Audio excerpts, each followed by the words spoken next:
Buenos días, hoy le quiero hablar de un tema muy interesante que es el comercio y negocios internacionales. En este tema vamos a hablar de varios puntos, como por ejemplo la teoría primeramente empezar por el concepto de comercio internacional, después avanzar en qué es la globalización, algunos de estos fundamentos del comercio internacional, vamos a ver políticas comerciales, instrumentos del comercio internacional. Un avance más en el comercio internacional es la integración económica, entonces también vamos a tocar ese tema, ver cómo se negocia a nivel internacional y cuáles son esos tips, esas estrategias de negocio y un poco del comercio electrónico que es hoy día en nuestro día a día. Entonces espero que puedan entender todo el tema. Bueno, yo quisiera empezar con qué es el comercio internacional. El comercio internacional en sí es el abastecimiento entre países de productos y servicios. Entonces estos productos y servicios traspasan una frontera de algún país para llegar al resto del mundo. Después tenemos la globalización. En todo este intercambio de servicios, de comercio, también intercambiamos culturas, tecnología, la política ya no solo nos afecta a nuestro país, sino a todo el resto del mundo. Entonces toda esa interconexión que hay en el mundo es lo que se llama la globalización. Es un nuevo fenómeno, bueno, ni tan nuevo, que, como le digo, hace que si pasa en un lado del mundo, también puede afectarnos de alguna forma a nosotros, tanto en el marco político, económico, tecnológico. Por ejemplo, algo mucho más visual es el ejemplo de lo social y cultural. Pues ya hemos visto a muchas personas que tienen un gusto por el anime, que comen sushi, que les gusta el sushi y otras clases de comida que no son de nuestra cultura, son cultura japonesa. Hay otras personas que dicen, güey, qué pedo, y carnal, que tampoco es de nuestra cultura, que le gustan los tacos, es cultura mexicana. Entonces toda esta interconexión entre países es lo que lleva a la internacionalización. Algunos de otros factores que podemos mencionar, como en el económico tenemos las inversiones extranjeras, la división de producción, instituciones internacionales que ya regulan toda esta relación entre países. Como ven, cada vez, como le digo, hay esa interconexión, ese movimiento entre países que hace que si le pasa a uno también le afecta al otro. Bueno, volvamos un poco al comercio internacional. Como le digo, es el abastecimiento entre países mediante conexiones, esas conexiones que ahora vemos que es la globalización. Pero, ¿cómo evolucionó todo esto del comercio internacional? Tenemos el nacimiento de esta necesidad de que no todos nosotros lo tenemos, y por ello necesitamos que alguien más, tal vez que sí tenga lo que necesitamos, y nosotros tenemos mucho de lo que producimos, y podemos hacer un trueque, un cambio. Entonces de ahí nace de que no todo lo podemos tener, y empezamos a hacer trueques, cambios para poder satisfacer todas nuestras necesidades. Después, un gran ejemplo del inicio del comercio internacional es la ruta de la seda. Esta ruta es la primera ruta comercial que está en el mundo, y pues, como dice, una ruta comercial es donde en el continente asiático se trasladaba todo lo que son las especias, las telas, etc. Entonces eran bastante transcurridas y pasaban de una ciudad a otra, y ahí es la primera ruta comercial que se vio en el mundo. Después, muchos años después, los países empezaron a querer relacionarse más y de mejor forma, haciendo políticas no tan cerradas, pero con países que van acorde a sus ideales. De ahí nacen los acuerdos económicos complementarios o bloques económicos, que bueno, lo vamos a ver más adelante, al igual que el e-commerce, que ya lo había mencionado, que es nuestro día a día, nuestro pan de cada día hoy. Algunas de estas causas y efectos del comercio internacional son las causas son la distribución irregular, diferencia de precio y preferencias del consumidor. ¿A qué me refiero con esta distribución irregular? Esta distribución irregular habla de que no a todos no van a comprar con la misma cantidad o lo mismo. Entonces hay depende de cómo va avanzando en nuestro país. Después tenemos esta diferencia de precios, porque aunque nosotros produzcamos algo, el otro país puede producir a mucho menor precio. Esto es la economía a escala, que lo vamos a ver, más adelante, pero así, no todos producimos al mismo precio y eso nos hace variar de precio. Y después tenemos las preferencias de los consumidores, porque muchos tenemos un cierto perfil por los productos según su nacionalidad. Por ejemplo, los bolivianos amamos los zapatos brasileños porque sabemos que es de buena calidad, al igual que la ropa europea o estadounidense, la preferimos aunque sea de segunda mano. Entonces, todas estas preferencias del consumidor es que hace que nazca el comercio internacional, porque hasta nosotros mismos muchas veces preferimos consumir de cualquier otro lado menos de acá, porque despreciamos y no tenemos cierto orgullo por nuestro producto nacional, lo cual deberíamos trabajar un poco para ir fortaleciendo todo eso, porque si no nos apoyamos nosotros, ¿en quién nos vamos a apoyar? Pero bueno, no nos salgamos del tema, vayamos a los efectos del comercio internacional. Uno de ellos es el incremento de la demanda. El mercado sigue creciendo, la demanda sigue creciendo. Tenemos la especialización, pues como se extiende la demanda, también se extiende su criterio del mercado. Cada vez exigen mejores cosas y hace que el productor, el fabricante, mejore su servicio, mejore su producto. Cada vez se especializa más, usa maquinaria, invierte en su talento humano. Entonces también hay esa competitividad que es muy fuerte en todo el mundo para ser el mejor en una cosa o en otra, etc. Y mantenerse al día y a la tendencia, que eso es lo más difícil hoy en día. Algunas de las teorías más elementales en el comercio internacional son la de Adam Smith, por ejemplo, de la ventaja absoluta, de David Ricardo, que era su estudiante, que es la ventaja comparativa, y también tenemos la ventaja competitiva de Michael Porter. En la ventaja absoluta de Adam Smith podemos ver algo más de que Adam Smith decía que si tienes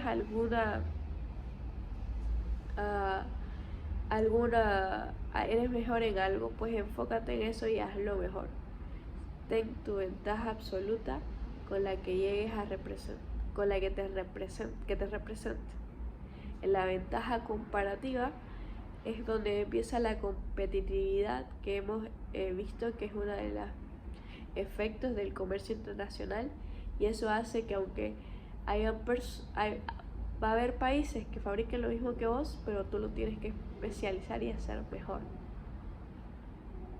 En la ventaja competitiva de Michael Porter dice que no todo viene de la tierra, no todo te lo da la naturaleza, también se puede crear toda una industria en base al talento humano. Un ejemplo muy claro es Japón, que después de estar devastado con bombas atómicas, guerra, pudo salir adelante gracias a su tecnología y a su inversión en la educación de sus ciudadanos. Entonces está Michelle Porter tratando de actualizar un poco más esas teorías. Después tenemos la importación y la exportación. La importación es el ingreso de mercadería del exterior y la exportación es la salida de mercadería o de carga, del país de origen hacia el mercado exterior. Algunas de estas importaciones y exportaciones está la exportación directa, que en este ejemplo tenemos a Erika Weiss. Erika Weiss es una diseñadora boliviana con un talento hermoso que lleva sus productos al exterior. Después tenemos unas exportaciones indirectas, que esto puede ser mediante distribuidoras. En este caso se puso Manutata, que es una quebradora de almendra que exporta almendra, pero mediante agentes a comisión, entre otros. O sea, usa un servicio terciario para poder llegar al mercado internacional. Otros tipos son las concertadas. En este tipo de exportaciones podemos ver lo que son las piggybacks. Las piggybacks son empresas pequeñas que llegan a sujetarse de empresas más grandes y aprovecharse de su red de distribución muchas veces. Entonces eso es el piggyback. Después tenemos el joint venture, que es la unión de dos empresas para crear una nueva sociedad y muchas veces un producto en específico.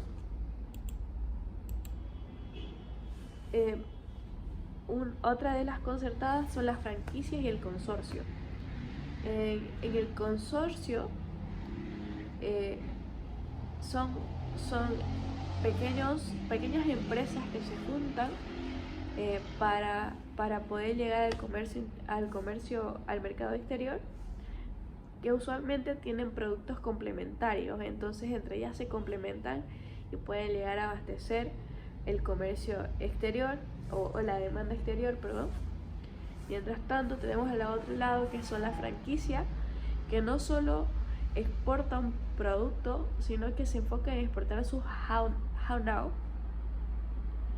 que es cómo se fabrica, qué sabe, cuáles son sus proveedores, toda la marca en sí se la exporta. Tiene algunas reglas que se debe seguir para tener el lineamiento de la marca a nivel mundial. Entre algunas franquicias bolivianas tenemos a Kiki, que recién abrió sus sucursales en Estados Unidos y bueno, ya se convirtió en una franquicia internacional. En los consorcios podemos ver a Napki, que son varios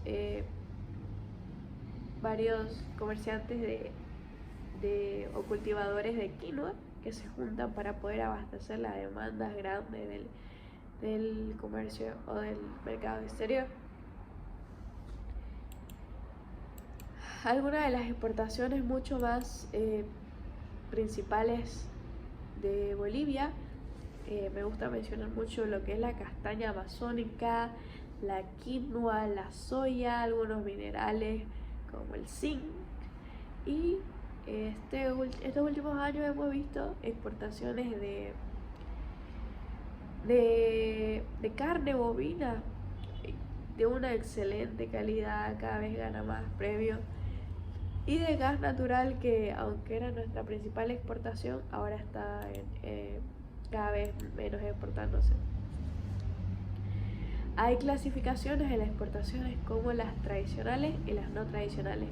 Las tradicionales son las que salen de la tierra y no se regeneran por sí solas, como es los minerales, por ejemplo. Y las no tradicionales salen de la tierra, pero se vuelven a regenerar o vuelven a frutear, como es la soya, la quinoa, la almendra. Entonces, o cualquier otro producto que también lleve un cierto grado de elaboración. Esas son entre las no tradicionales, ¿ok? Entonces, otro tipo de clasificación serían las restringidas, las prohibidas y las no restringidas. Las prohibidas son en las que en ningún momento puedes exportar. Por ejemplo, en ningún momento va a ser permitido exportar coca. Eso está totalmente prohibido y bajo ninguna circunstancia se puede exportar coca. Las restringidas son las que llevan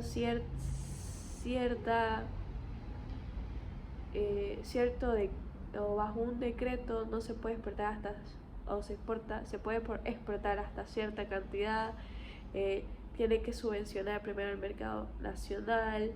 Hay ciertas barreras que hacen que la exportación no se dé o se dé en poca cantidad, mientras que las no restringidas tienen barreras mucho menores o ninguna en algunos casos. Entonces eso es otro tipo de clasificación. También podemos ver algunos regímenes que son los más importantes, como son los de definitiva y temporal. Los definitivos son los que salen para el consumo, no vuelven. Son exportaciones que salen para el consumo y no vuelven. Las exportaciones en el mismo estado son las que salen y no sufren ningún cambio en el exterior y vuelven al país de origen.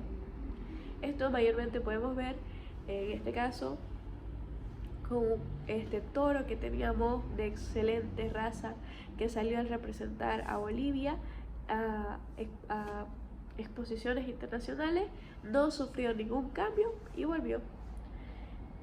Y las de perfeccionamiento activo pueden ser maquinaria que sale al exterior para hacer algunas reparaciones, entonces sufren cambios en ellos y vuelven al país. Esos son dos tipos de exportaciones. Después nos vamos a las importaciones. Ya hemos visto las importaciones, donde también hay parte de las importaciones tradicionales y no tradicionales, que ya hemos visto cómo se diferencian, así que lo vamos a saltar rápidamente. Lo mismo de restringidas, prohibidas y no restringidas.